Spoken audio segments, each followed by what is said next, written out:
Okay मेरे प्यारे बच्चे, so very very good afternoon. ठीक हो आप सब लोग? ओके बहुत बढ़िया मेरे प्यारे भाई। आज हम लोग स्टार्ट कर रहे हैं क्लास 10th आईसीएससी केमिस्ट्री का एक बहुत बहुत ही इंपॉर्टेंट और बहुत ही बेहतरीन चैप्टर, दैट इज मेटलर्जी। बहुत मज़ेदार चैप्टर है, इंपॉर्टेंट चैप्टर है और इसमें आपको बहुत ही ज़्यादा फोकस से समझ के पढ़ना होगा। क्या है मेटलर्जी? स्टार्ट करते हैं हम लोग आज का लेक्चर मेरे प्यारे बच्चे। बात आई है मेटलर्जी, एक ऐसा चैप्टर स्टार्ट करने से पहले मैं बता दूं कि भाई ये कई बच्चे ऐसे हैं ना, जब स्कूल वगैरह में पढ़ते हैं या खुद पढ़ते हैं ना, तो मेटलर्जी को ना बहुत ही घटिया चैप्टर मानते हैं। सर कुछ समझ में नहीं आ रहा मेटलर्जी में क्या करना है क्या नहीं करना, क्या इक्वेशन है, क्या करना है क्या नहीं करना। लेकिन भाई ये समझ लो कि अगर आपने यहाँ पे अच्छे से पढ़ लिया, समझ लिया, दिमाग लगा के, फोकस लगा के, तो भाई ये आपकी बुक का ना सबसे पसंदीदा चैप्टर बन जाने वाला है। बहुत ही प्यार से, बहुत ही बेसिक से आपको समझा रहा हूँ, तो उसी तरीके से आप भी ध्यान लगा के समझिए। Sumit, radio activity, okay, electromagnetism, बेटा आप मेरे से लिंक मांग सकते हैं इन दोनों चैप्टर्स का अलग से, है ना, I will send you the link. Okay फिलहाल, और शायद इनका वन शॉट भी मिल ही जाएगा आपको। फिलहाल बात आई भाई, चैप्टर का नाम है मेटलर्जी। मेरे प्यारे, मेटलर्जी क्या चीज है? पहले मेटलर्जी की अगर हम बात करें, मेटलर्जी क्या होती है ये मैं अभी नहीं बता रहा। मेटलर्जी स्टार्ट करने से पहले कुछ बेसिक बातों की जरूरत है, वो बता दें, फिर हम स्टार्ट करेंगे मेटलर्जी होती क्या है। लेकिन इतना तो समझ में आया, मेटलर्जी में कुछ मेटल्स के बारे में पढ़ना होगा। मेटल्स के बारे में क्या पढ़ना है देखते हैं मेरे प्यारे बच्चे। लेकिन उससे पहले पढ़ लें कि मेटल्स एंड नॉन मेटल्स और एलिमेंट्स वगैरह क्या होते हैं। अच्छा, इसमें ना सिलेबस चेंज हो चुका है बच्चा। पहले ना आपका ओल्ड सिलेबस इतना था, सिर्फ इतना, लेकिन अभी आप देखिए अभी इतना बढ़ चुका है। क्या क्या बढ़ चुका है? आपकी ये वाला जो सेकंड पॉइंट है ना, पूरा ये यहाँ से यहाँ तक, यहाँ से यहाँ तक, ये पूरा बढ़ चुका है, बाकी सब कुछ वैसे ही है। तो इस बार ये सेकंड वाला पॉइंट इस बार के एग्जाम के लिए बहुत ज़्यादा इंपॉर्टेंट हो जाता है। तो चलिए आगे बढ़ते हैं मेरे बच्चे। मोटे तौर पे चलिए मैं आपको बता दूं मेटलर्जी क्या होती है। एक मिनट, वीडियो चला गया है, अभी आ रहा है, डोंट वरी। मेटलर्जी क्या होती है बच्चे? क्या होता है बेटा? कुछ मेटल्स हैं, जैसे मेटल्स की हम बात करें, aluminium, gold, copper, silver and so on. ये जितने भी मेटल्स हैं ये कहाँ मिलते हैं? जमीन के अंदर से मिलते हैं। एक मिनट बेटा, बेटे मेटल जमीन के अंदर से मिलते हैं ना, लेकिन मेटल्स जमीन के अंदर मिलते तो हैं। जैसे अगर हमें एल्युमिनियम चाहिए तो जमीन के अंदर, तो जमीन के अंदर से ही एल्युमिनियम निकाला जाता है, लेकिन जमीन के अंदर एल्युमिनियम नहीं निकलता, एल्युमिनियम ऑक्साइड निकलता है, Al2O3 निकलता है, कंपाउंड्स निकलते हैं। उन कंपाउंड्स में से, उन मिनरल्स में से, उन ओर्स में से, डिटेल पढ़ेंगे आगे। मेटल को कैसे एक्सट्रैक्ट किया जाए, इस प्रोसेस को हम कहते हैं क्या? मेटलर्जी। फिर से बोल रहा हूँ, मेटल्स कहाँ मिलते हैं? जितने भी मेटल्स हैं आपकी क्रस्ट के अंदर मिलते हैं, लेकिन प्योर फॉर्म में नहीं मिलते हैं, कंबाइंड फॉर्म में मिलते हैं। जैसे एल्युमिनियम नहीं मिलेगा, एल्युमिनियम ऑक्साइड मिलेगा। सोडियम नहीं मिलेगा, सोडियम क्लोराइड मिलेगा। तो ये कंबाइंड फॉर्म में, कंपाउंड्स की फॉर्म में जब मिलते हैं, इन कंपाउंड्स में से मेटल को एक्सट्रैक्ट करना, सेपरेट करना के प्रोसेस को हम मेटलर्जी कहते हैं। मेटलर्जी थोड़ा सा आगे डिटेल करेंगे, लेकिन मेटलर्जी से पहले कुछ जनरल चीजें, elements, metals and non metals के बारे में जान लें। क्या आपको पता है कि हमारे अर्थ पे अभी तक लगभग लगभग कितने एलिमेंट टिल डिस्कवर्ड हो चुके हैं? 118 एलिमेंट डिस्कवर हो चुके हैं, जिसमें से कई मेटल्स हैं, कुछ नॉन मेटल्स हैं, थोड़े बहुत मेटलॉइड्स हैं और थोड़ी बहुत नोबल गैसेज हैं। जैसे कि हम बात करें कुछ मेटल्स की, सोडियम, पोटेशियम, कैल्शियम, एल्युमिनियम से aluminium, copper, tin, lead, silver, mercury, gold, platinum, ये सब क्या हैं? मेटल्स। कुछ नॉन मेटल्स की बात करें, जैसे oxygen, nitrogen, carbon, fluorine, chlorine, bromine, iodine, phosphorus, ये सब क्या हैं? ये नॉन मेटल्स हैं। कुछ होते हैं मेटलॉइड्स, ये सारी चीजें हम पीरियोडिक टेबल में पढ़ चुके हैं। वो जो कुछ प्रॉपर्टीज मेटल्स की और कुछ प्रॉपर्टीज नॉन मेटल्स की शो करते हैं, उन्हें मेटलॉइड्स कहते हैं। जैसे example silicon, germanium and so on.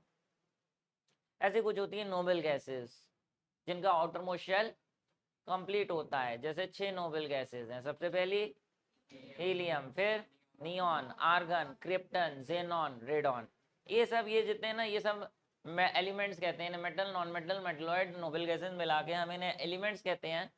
जिसमें कह रहे हैं फर्स्ट 94 नेचुरली अर्थ पे मिलते हैं, बाकी 24 बनाए जाते हैं सिंथेटिकली, लैब्स में बनाए जाते हैं न्यूक्लियर रिएक्शन वगैरह करके। तो ये इस तरीके से 119 एलिमेंट्स होते हैं जो 4 कैटेगरीज में डिवाइडेड होते हैं, ठीक है।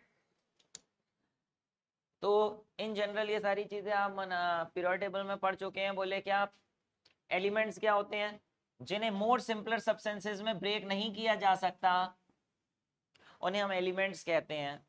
ये जितने भी मेटल, नॉन मेटल हैं, इन्हें और सिंपलर फॉर्म में कन्वर्ट नहीं कर सकते। ये एलिमेंट्स हैं जिनमें कुछ मेटल्स हैं, कुछ नॉन मेटल्स हैं, कुछ मेटलॉइड्स हैं, कुछ नोबल गैसेस हैं। मेटल्स का काम होता है, मेटल्स कौन किसे हम कहते हैं कि ये मेटल्स हैं?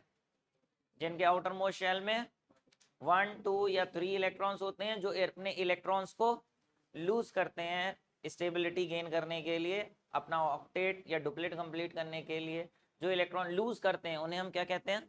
मेटल्स। और जो इलेक्ट्रॉन्स गेन करते हैं, जिनके आउटर मोस्ट शेल में 4, 5, 6, 7 होते हैं, या तो गेन करते हैं या फिर शेयर करते हैं, उन्हें हम कहते हैं नॉन मेटल। जिनका ऑक्टेट कंप्लीट होता है उन्हें हम कहते हैं नोबल गैसेस। और मेटलॉइड, मेटलॉइड की कोई खास ऐसी डेफिनेशन नहीं है कि जैसे मेटल्स की बोल दी थी, जिसके आउटर मोस्ट शेल में 1, 2, 3 होते हैं वो मेटल, 4, 5, 6, 7 होते हैं वो नॉन मेटल, 8 वाले नोबल। मेटलॉइड की ऐसी नहीं है। कुछ बच्चे ऐसे समझते हैं सर जिसके आउटर मोस्ट शेल में 4 हो ना, वो बीच वाले वो मेटलॉइड हैं। जी नो, कुछ ऐसे मेटलॉइड्स हैं जिनके आउटर मोस्ट शेल में 4 हैं, कुछ ऐसे भी मेटलॉइड्स हैं जिनके 5 हैं, या जिनके 3 ही इलेक्ट्रॉन है आउटर मोस्ट शेल में। तो नंबर ऑफ इलेक्ट्रॉन से डिसाइड नहीं होता कि वो मेटलॉइड है या नहीं है, उसकी प्रॉपर्टीज से डिसाइड होता है। अगर वो गिवन एलिमेंट कुछ प्रॉपर्टीज मेटल्स की शो कर रहा है और कुछ प्रॉपर्टीज नॉन मेटल की, तो उसे हम कहते हैं मेटलॉइड। फिलहाल आगे बढ़ते हैं, बात समझ पा रही हैं? ठीक है, आगे बढ़ते हैं। बात आई भाई कि ये सब मैंने लीजिए बता दिया, 1, 2, 3 आउटर मोस्ट शेल में, 4, 5, 6, 8 और ये सारे एग्जाम्पल। क्या आपको पता है कि अभी हम मेटल्स की एक्सट्रैक्शन करने वाले हैं? तो आपको पता है कि अर्थ की क्रस्ट में सारे मेटल्स अर्थ की क्रस्ट में मिलते हैं, हवा में तो नहीं मिलते हैं। कोई पेड़ तो नहीं होता उनका, पेड़ तो निकलते हो, तोड़ लेते हो, नहीं ना, अर्थ की क्रस्ट के अंदर मिलते हैं जितने भी मेटल्स हैं। क्या आपको पता है अर्थ की क्रस्ट में पाया जाने वाला सबसे ज्यादा अबंडेंट मेटल कौन सा है? हाँ जी, मोस्ट अबंडेंट एलिमेंट कौन सा, मोस्ट अबंडेंट मेटल कौन सा है अर्थ की क्रस्ट में पाया जाने वाला?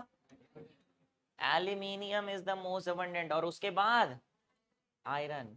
लेकिन अगर हम बात करें नॉन मेटल की, तो अर्थ की क्रस्ट में पाया जाने वाला मोस्ट अबंडेंट नॉन मेटल कौन सा है? That is oxygen. बोले अरे, अरे सर ऑक्सीजन अर्थ की क्रस्ट में कहाँ आ गया? अरे ऑक्सीजन तो सर हवा में होता है। अरे मेरे भाई, हवा में तो होती है, वो तो ऑक्सीजन मॉलिक्यूल्स होते हैं गैसियस फॉर्म में। एयर में सबसे ज्यादा कौन सा एलिमेंट होता है, कौन सा नॉन मेटल होता है? नाइट्रोजन। कितना? लगभग 80%, लगभग 19-20% ऑक्सीजन होती है। मैं एयर की बात नहीं कर रहा, अर्थ की क्रस्ट में भी तो होती है ऑक्सीजन, होती है कि नहीं होती है? किस फॉर्म में होती है? ऑक्साइड, सोडियम ऑक्साइड, जैसे कैल्शियम कार्बोनेट, कैल्शियम कार्बोनेट का क्या फॉर्मूला होता है? CaCO3, तो उसमें O है या नहीं है? एल्यूमिनियम ऑक्साइड Al2O3, उसमें O है नहीं। ये सब जमीन के अंदर ऑक्सीजन कंबाइंड फॉर्म में होती है। तो सबसे ज्यादा नॉन मेटल जो अर्थ की क्रस्ट में है वो कौन है? ऑक्सीजन। और ऑक्सीजन और एल्युमिनियम, एक मेटल और नॉन मेटल, दोनों में से मैं कहूँ सबसे ज्यादा कौन सा पाया जाने वाला एलिमेंट है अर्थ की क्रस्ट के अंदर, तो वो है ऑक्सीजन। बात समझ पा रहे हो? ठीक है। और अर्थ के एटमॉस्फेयर में नाइट्रोजन। ठीक है, चलिए, ये एल्युमिनियम मैंने बनाया इस तरीके से। एल्युमिनियम किस लिए यूज करते हैं? एल्युमिनियम डेली लाइफ में फूड रैपिंग के काम में आता है, नहीं आता है? और भी कई काम में आता है, आगे पढ़ लेंगे। फिलहाल चलिए, फाइनली बात आ गई कि भाई जी, यस मृत्युंजय, बिल्कुल बात आई कि अकरेंस ऑफ मेटल, मेटल अकर कैसे करते हैं? क्या इसकी कोई बेल होती है, पेड़ निकलता है, हवा में मिलते हैं? नहीं। कोई इनके जो है वो बेलें होती हैं, पेड़ नहीं। कहाँ मिलते हैं? पानी में है, माइंस। अच्छा, अर्थ की क्रस्ट के अंदर, जमीन के अंदर रॉक्स की फॉर्म में कंपाउंड्स होते हैं। जैसे अभी मैंने बताया आपको, सोडियम क्लोराइड, NaCl जमीन के अंदर NaCl से कौन सा एलिमेंट मिले, कौन सा मेटल मिलेगा, Na। Fe2O3 कौन सा मेटल मिलेगा, Fe, ये सब जमीन के अंदर है। Al2O3 एल्यूमिनियम ऑक्साइड कौन सा मेटल मिलेगा, एल्यूमिनियम, ये सब जमीन के अंदर होते हैं। तो एल्यूमिनियम हो जाए, आयरन हो जाए, कॉपर, टिन, लेड, कुछ भी मेटल हो जाए, वो सारे के सारे मेटल्स कंपाउंड्स की फॉर्म में अर्थ क्रस्ट के अंदर मिलते हैं। तो इनकी अकरेंस कंबाइंड स्टेट में होती है। हालांकि कुछ ऐसे मेटल्स भी हैं जो फ्री स्टेट में मिलते हैं, किसी के साथ कंबाइंड होते ही नहीं, प्योर फॉर्म में मिलते हैं। कौन से, गोल्ड, जो बहुत ही अनरिएक्टिव है, कौन से, गोल्ड और प्लैटिनम। जैसे आयरन आपको जमीन के अंदर Fe नहीं मिलेगा, कभी भी नहीं मिलेगा Fe, ऐसे नहीं जमीन खोदी आयरन की चादरें निकल आई, आयरन ऑक्साइड मिलेगा। लेकिन गोल्ड अगर जमीन के अंदर ढूंढोगे कहीं गोल्ड की माइंस है तो वहां पे प्योर गोल्ड ही मिलेगा, ये नहीं गोल्ड ऑक्साइड मिलेगा। क्यों, गोल्ड इज लीस्ट रिएक्टिव, वो किसी से रिएक्ट ही नहीं करता, ऑक्सीजन से रिएक्ट ही नहीं करता, प्योर फॉर्म में मिलता है। ये देखिए, ये है भाई, ये देख रहे हो खदाने, माइंस, किस चीज की माइंस है ये ऐसी होती हैं गोल्ड की माइंस। जमीन के अंदर जाए खोदे तो ऐसे पत्थरों में मिला हुआ होता है, फिर इसको निकाला जाता है तोड़ तोड़ के, फिर इसका चूरा कर करके इससे गोल्ड की ऐसे निकाले जाते हैं छोटे छोटे। बात समझ पा रहे हो, ये है गोल्ड की माइंस, ठीक है ना। ये देखिए इस तरीके से आयरन, आयरन लोहा कैसे होता है वो आपको मालूम है, लेकिन जमीन के अंदर लोहा नहीं मिलता, Fe2O3 मिलता है, ऐसे पत्थरों की फॉर्म में होता है Fe2O3। इसमें केमिकल रिएक्शंस करके आयरन अलग किया जाता है, ऑक्सीजन अलग की जाती है, जिस प्रोसेस को हम मेटलर्जी बोलते हैं। बात समझ पा रहे हो, ठीक है। तो कंबाइंड स्टेट और फ्री स्टेट आप समझ गए। तो बेटा क्या होता है, नेक्स्ट टर्म आ रही है कि मिनरल्स एंड ओर्स क्या होते हैं। मेरे लाल, मेरे दुलारे, जमीन के अंदर कोई भी कंपाउंड, जो भी कंपाउंड जमीन के अंदर पाए जाते हैं, चाहे वो calcium carbonate, zinc carbonate, iron oxide, aluminium oxide, zinc oxide, zinc carbonate, फलाना ढिमकाना, या सोडियम क्लोराइड फलाना, अरे ये सारे के सारे कंपाउंड जो भी जमीन में पाए जा रहे हैं उसे हम क्या कहते हैं, minerals. Minerals, what are minerals, the compounds formed, दो sorry compounds found in Earth's crust are called minerals. What are minerals? Minerals are naturally occurring compounds of metals. Metals के compound होने चाहिए, which are generally mixed with other substances such as soil, mud, sand, silica, limestone. आज जमीन के अंदर मिलेंगे तो वहाँ मिट्टी शिट्टी तो होगी ही होगी ना, तो मिट्टी के साथ मिले हुए कंपाउंड्स को हम कहते हैं क्या, मिनरल्स। बात समझ पा रहे हो। और मिनरल्स के साथ जमीन के अंदर से जो कंपाउंड्स होंगे उसमें अर्दी इंप्योरिटीज होंगी, रेता, बजरी, कंकड़, पत्थर, सैंड, सॉइल, ये सारी चीजें वहां पे भी साथ में मिक्स्ड होंगी उसमें। ये जो सारी चीजें मिक्स्ड हैं अर्दी इंप्योरिटीज, पता है इन अर्दी इंप्योरिटीज को क्या कहते हैं, इन्हें कहते हैं हम क्या, गंगू, गंजू, अच्छा अच्छा गैंज, क्या कहते हैं इसे, गैंज। गंजू मत कहते हैं, क्या कहते हैं, गैंज या फिर मैट्रिक्स। ये डेफिनेशन आती है बेटा, what is gangue, what is matrix. तो आप कहते हो the earthy impurities like sand, gravel, soil, और जो भी चीजें लिखी हैं, क्या क्या लिखी हैं, silica, limestone, rocks etcetera, mud present with the ore is called gangue या फिर मैट्रिक्स। एक नंबर की डेफिनेशन, बहुत इंपॉर्टेंट है। बोले सर फिर और क्या होते हैं, बेटा जमीन के अंदर से जो भी मेटल के कंपाउंड्स मिलते हैं, बहुत सारे मेटल के कंपाउंड्स मिलते हैं, ये सब मैंने लिखे हैं, beryl, cassiterite, cassiterite, citrine, cuprite, cuprite, hematite, hematite, howlite, जेस्वेलाइट एंड सो ऑन, फलाना झमकाना लाइट। ये जितने भी मिलते हैं भाई ये मिनरल्स हैं, लेकिन इन मिनरल्स में से ही तो मेटल्स को एक्सट्रैक्ट किया जाता है।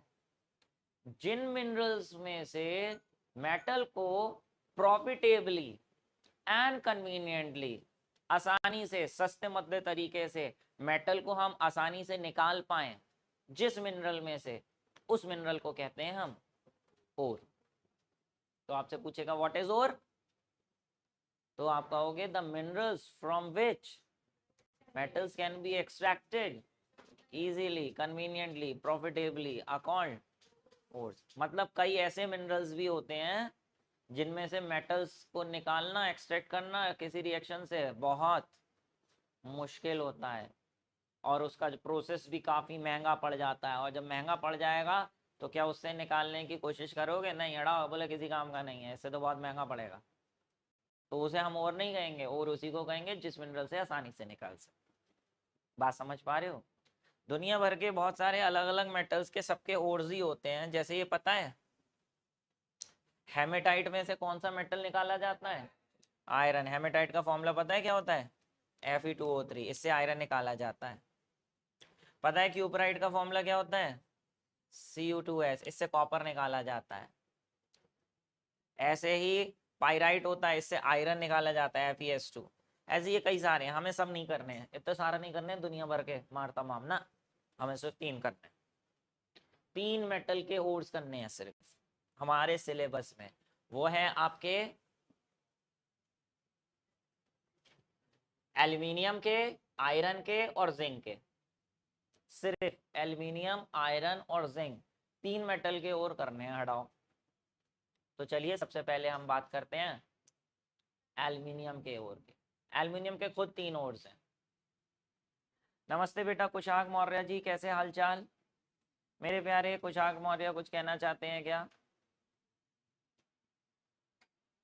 हाँ जी, ओके। तो बात आई मेरे प्यारे एल्यूमिनियम के कौन से ओर होते हैं लालो। तो 3 ओर आपने करने हैं, बॉक्साइट, क्रायोलाइट, कोरंडम। भाई इसमें मैं कुछ नहीं समझा सकता, इसमें सामने लिखा है, ये आपको रटना ही है, उनके फॉर्मूले रटने हैं। बॉक्साइट का फॉर्मूला होता है Al2O3.2H2O। फिर कौन सा है? क्रायोलाइट। क्रायोलाइट का फॉर्मूला क्या है? Na3Al(F6). फिर है कोरोंडम। कोरोंडम का क्या है? Al2O3। तो मेरे बड़े ये रटना ही है। ये देखो, इसमें एल्यूमिनियम, एल्यूमिनियम और एल्यूमिनियम निकाला जाता है। ये इसके कॉमन नेम है, लेकिन इनके फॉर्मूले से केमिकल नेम लिखें तो ये हाइड्रेटेड एल्यूमिनियम ऑक्साइड, ये है sodium aluminium fluoride, sodium aluminium fluoride, जबकि ये है एल्यूमिनियम ऑक्साइड। ये भी तो एल्यूमिनियम ऑक्साइड है, लेकिन इसमें molecules of water of crystallization लगे हैं, जिसमें पानी अटैच होता है, पानी के मॉलिक्यूल्स अटैच होते हैं, उसे हम कहते हैं हाइड्रेटेड। ये है हाइड्रेटेड एल्यूमिनियम ऑक्साइड। और जिसमें पानी के मॉलिक्यूल्स नहीं लगे होते हैं उसे बोलते हैं एनहाइड्रस। तो ये है एनहाइड्रस एल्यूमिनियम ऑक्साइड। क्या मेरी बात समझ गए? इन तीनों में से सबसे ज्यादा अर्थ क्रस्ट में सबसे ज्यादा पाया जाने वाला ओर कौन सा है? बॉक्साइट। यही इसका मेन ओर है। ठीक है, इसी ओर की हेल्प, इसी ओर को लेके हमें एल्यूमिनियम की एक्सट्रैक्शन करनी होगी। कैसे करेंगे देखेंगे, लेकिन सेकंड ओर है आपका आयरन। आयरन कितने सारे ओर हैं बेटा? Fe2O3 इतनी देर से बता रहा हूँ, इसे हम कहते हैं हेमेटाइट। आगे रेड लगा दिया है क्योंकि ये रेड कलर का होता है। एक होता है ब्राउन कलर का Fe2O3.3H2O। मेन आपको यही करना है, ये वाला याद कर लीजिए। एक ये वाला कर लीजिए, इसे कहते हैं मैग्नेटाइट। ठीक है, और ये है आयरन पायराइट FeS2। और ये सिडराइट, इसे नहीं करना। ये 3 कर ले बेटा। बोले सर इसे मैग्नेटाइट क्यों कहते हैं, कुछ खास बात है सर इसमें? हाँ, इसमें खास बात है। क्या खास बात है? कि ये मैग्नेट की तरह नहीं नहीं नहीं, इसमें खास बात ये है कि ये मैग्नेटिक होता है, it is attracted by magnet. नहीं नहीं नहीं नहीं, गलत बोल दिया, फिर से सही करता हूँ। ये मैग्नेटिक होता है, ये small pieces of iron cobalt nickel को अट्रैक्ट कर सकता है, ये मैग्नेटिक होता है। क्या बात समझ पा रहे हो? ठीक है, आगे बढ़े। ठीक है, main of ore of iron वो है हेमेटाइट। इसे रेड हेमेटाइट की बजाय हेमेटाइट भी बोल देते हैं। नेक्स्ट बात आई मेरे लाल, ओर्स ऑफ जिंक। जिंक के भी 3 ओर हैं, तीनों ओरों को याद करना है। एक है जिंक ब्लेंड ZnS। ZnO क्या है? Zinc site. और एक है कैलामीन। मेनली आपको इन दोनों कर लो तो काम बन जाएगा, जिंक ब्लेंड और calamine. Calamine is ZnCO3। And zinc blende is ZnS। ये दोनों बहुत इंपॉर्टेंट है, बहुत इंपॉर्टेंट। हो गए तीनों और हो गए याद। मेन और इसमें कौन है, जिंक ब्लेंड। चलिए देखें जरा। अरे यार इसे क्या हो गया।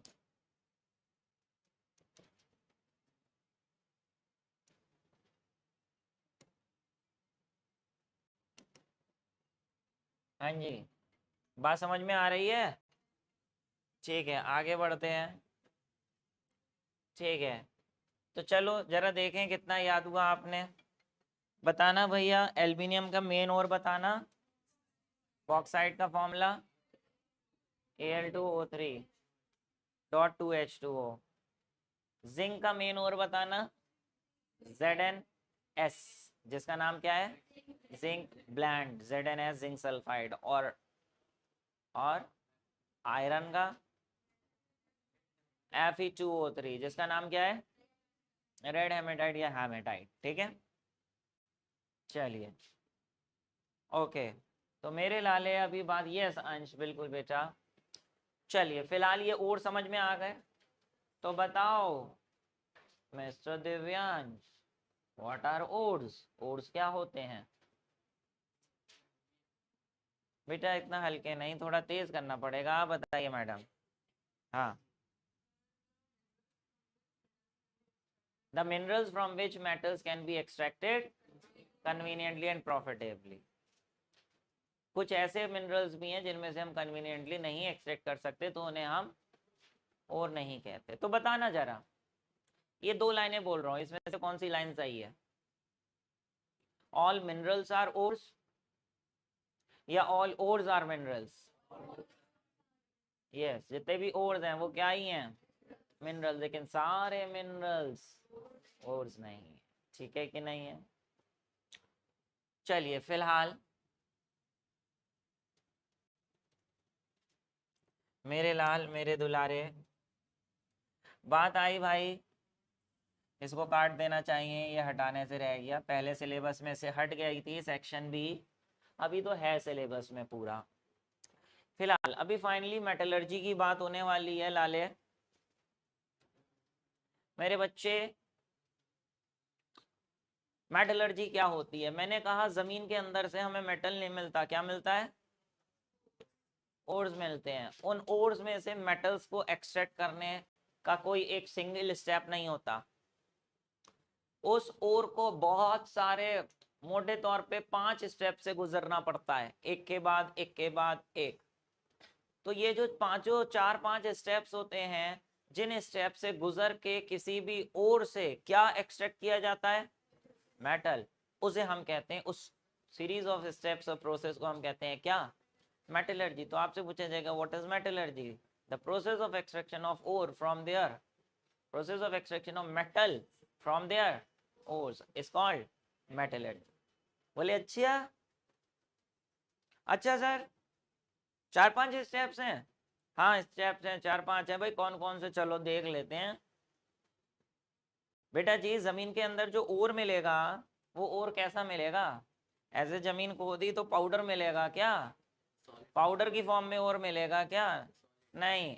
क्या तालाब होगा जमीन के अंदर, लिक्विड फॉर्म में मिलेगा और ले, नहीं ना। कैसे मिलेगा, स्टोन्स की फॉर्म में, मोटे मोटे स्टोन्स। अभी आपने देखा ना, अभी आपने देखा तो, ये देखिए ऐसे स्टोन्स होते हैं इस तरीके से, तो मैं छोटे बनाए, बहुत बड़े बड़े पत्थर होते हैं। तो इसमें से मेटल को एक्सट्रैक्ट करना है, तो आपको क्या लगता है, सबसे पहले इन पत्थरों को क्या तो करना ही पड़ेगा, तोड़ना पड़ेगा, चूरा बनाओगे पहले तो भाई कोई भी केमिकल रिएक्शन करने के लिए। तो पता है पहला प्रोसेस क्या ही होता है, वो क्रशिंग। अभी इसकी डिटेलिंग करेंगे। क्रशिंग कैसे करी जाती है, ये लीजिए। क्रशिंग करने के लिए ऐसी हैवी ड्यूटी मशीन्स होती हैं जो बड़े बड़े पत्थर लेके इसमें स्वाहा कर दो, और वो जब इसके अंदर जाते हैं तो इनको ग्राइंड करती है, क्रश करके पन का चूरा बना देती है। देखिए इस तरीके की भी कई अलग अलग तरीके की होती हैं। जैसे देखिए यहाँ से बड़े बड़े पत्थर डाल रहे हैं और ये घूम रही है, ये यहाँ से टकरा रहे हैं, टकरा रहे हैं और टकरा के इनका चूरा हो रहा है। या इस तरीके से देखिए यहाँ से डाल रहे हैं, गज गज गज गज गज गज गज गज करके यहाँ पे इसका चूरा होकर ऐसे निकलता जा रहा है। इन्हें हम कहते हैं बिग क्या jaw crushers, big jaw crusher. Jaw बोले तो जबड़ा, जबड़ा है ना इसका, बड़े बड़े जबड़े होते हैं, गाज गज गज गज गज गज गज करती हैं उन जबड़ों से। तो बिग जॉ मशीन क्रशर से इनको क्रश किया जाता है। ठीक है, क्रश तो इस तरीके से कर लिया। अच्छा, क्रशिंग के प्रोसेस को पुल्वराइजेशन कहते हैं। ठीक है, क्या कहते हैं? पुल्वराइजेशन। फिलहाल पुल्वराइजेशन तो कर ली भाई, लेकिन जब इनको क्रश कर लिया तो भाई सबसे पहला प्रोसेस क्या होना चाहिए? क्रशिंग के बाद क्या हटाना पड़ेगा इसमें से? इसके अंदर जब जमीन के अंदर से ओर निकाले तो उसके अंदर से जमीन के साथ ओर के साथ साथ गैंज पार्टिकल्स भी आएंगे ना, सैंड, सिलिका, ग्रेवल, अर्थ इम्प्योरिटीज, मड, सॉइल, क्ले, ये सब चीजें आएंगी ना। तो कुछ भी आगे केमिकल रिएक्शन स्टार्ट करने से पहले गंदगी हटाओगे ना, तो बेटा नेक्स्ट जो स्टेप है आपका वो है गंदगी हटाना। जिस गंदगी हटाने के प्रोसेस को क्या कहते हैं? कॉन्सेंट्रेशन। कंसेंट्रेशन ऑफ ओर, या फिर एनरिचमेंट ऑफ ओर, या फिर ड्रेसिंग ऑफ ओर, कुछ भी कह सकते हैं इसे। मेनली क्या कहते हैं? कंसेंट्रेशन। लेकिन कंसेंट्रेशन कैसे की जाए, क्रशिंग कैसे की जाए वो आपने देखी। और कंसेंट्रेशन गंदगी कैसे हटाई जाए? मेरे प्यारे, मेरे दुलारे, गंदगी हटाने का कोई एक सिंगल प्रोसेस नहीं होता। गंदगी अलग अलग तरीकों से, 4 अलग अलग तरीकों से हटाई जा सकती है। Gravity separation, magnetic separation, froth flotation and leaching, जिसको हम डिटेल में पढ़ने वाले हैं। ये 4 चीजें ऐड हुई हैं इस बार के सिलेबस में कई सालों के बाद, तो ये बहुत इंपॉर्टेंट होने वाली हैं। ठीक है ना? कैसे किया जाता है वो हम देखेंगे, लेकिन व्हाट इज कंसेंट्रेशन ये समझ में आ गया? बोले क्या? The unwanted impurities like sand, rocky material, earthy particles, limestone, mica present in ore, इसे गैंज कहते हैं। The removal of gangue from main ore is called concentration, enrichment या फिर ड्रेसिंग। कितने तरीके से की जाती है? हाइड्रोलिक वॉशिंग में। ये एक करके पढ़ना है हमें, लेकिन अभी मोटे तौर पे जो स्टेप्स हैं वो जरा देख लें। नेक्स्ट स्टेप क्या है आपका? भैया गंदगी तो हट गई, गंदगी हटाने के बाद होगी जैसे क्या? पहला स्टेप क्या था आपका? क्रशिंग। दूसरा स्टेप क्या था? कॉन्सेंट्रेशन। ठीक है, गंदगी हट गई। अब बेटा गंदगी जब हट गई, जैसे आपको आपने आयरन ऑक्साइड लिया, ठीक है, आयरन ऑक्साइड को क्रश कर दिया आपने, Fe2O3 को, उसकी गंदगी साफ कर दी। कैसे वो देखेंगे। अब जब Fe2O3 मिल गया तो भाई इसमें से ऑक्सीजन भी तो अलग करोगे, तभी तो मेटल एक्सट्रैक्ट होगा। ऑक्सीजन हटानी है इसमें से। अरे ऑक्सीजन हटाने को क्या बोलते हैं? रिडक्शन। तो नेक्स्ट स्टेप क्या करना पड़ेगा? रिडक्शन। ताकि क्या हट जाएगा? ऑक्सीजन हट गई, क्या बच गया? मेटल बच गया। लेकिन बेटा ये जो मेटल बचा है ये जरूरी नहीं है कि ये मेटल प्योर हो सकता है ये जो Fe2O3 था इसके साथ कोई दूसरा मेटल भी प्रेजेंट रहा होगा, छोटा मोटा Al2O3, तो उसकी भी वो भी साथ में गंदगी साफ करने के बावजूद भी वो साथ में रहा। और जब हम इसकी रिडक्शन कर रहे थे तो मान लें इसकी रिडक्शन के साथ इसकी भी रिडक्शन हो गई, और यहाँ क्या भी आ गया? थोड़ा बहुत एल्यूमिनियम। तो ये मेटल जरूरी नहीं है ना प्योर हो सकता है इसके साथ कोई दूसरा मेटल भी हो। तो अगले स्टेप में हमें क्या करना पड़ेगा? प्योरिफिकेशन करनी पड़ेगी। किसकी? मेटल की, जिसे हम क्या कहते हैं? Refining of metal. इस तरीके से अब हमें फिर प्योर आयरन, कोई भी मेटल हमें इस तरीके से मिल जाएगा। बोले सर ये काम तो यहाँ भी किया था कंसेंट्रेशन में, सर ये फिर कर रहे हो? अरे नहीं भाई, कुछ बच्चों को कंफ्यूजन होता है कि सर ये और ये सेम है। अरे नहीं, डिफरेंट है। बताना क्या डिफरेंट है? कंसेंट्रेशन में मिट्टी हटा रहे हैं, गैंज हटा रहे हैं। यहाँ मिट्टी विट्टी नहीं हटा रहे हैं, वो तो हटी गई है पहले ही। यहाँ क्या हटा रहे हैं? इम्प्योरिटीज दूसरे मेटल की। यहाँ मेटल की इम्प्योरिटीज नहीं हटाई जा रही है, मेटल की इम्प्योरिटीज हटाई जा रही हैं। बात समझ गए? तो ये मोटे तौर पे 5 स्टेप्स होते हैं। अरे सर ये क्या करा? अरे सर ये रह गया। चलो ये भी बता देते हैं। ना ना ना, अभी नहीं बताएंगे। ये तीसरा वाला जो स्टेप है वो राज है, जो अगले एपिसोड में खुलेगा। लेकिन ये मोटे तौर पे 1 2 3 4 स्टेप समझ में आ गए। तीसरा एक बीच में स्टेप और करना पड़ता है कभी कभी, हर मेटल के लिए नहीं, हर ओर के लिए नहीं, इसलिए वो मैंने बताया नहीं। जिन ओर्स के लिए करना पड़ेगा वो वहीं बताऊंगा, लेकिन वो प्रोसेस कौन सा करना पड़ेगा उसका नाम है रोस्टिंग या फिर कैल्सिनेशन।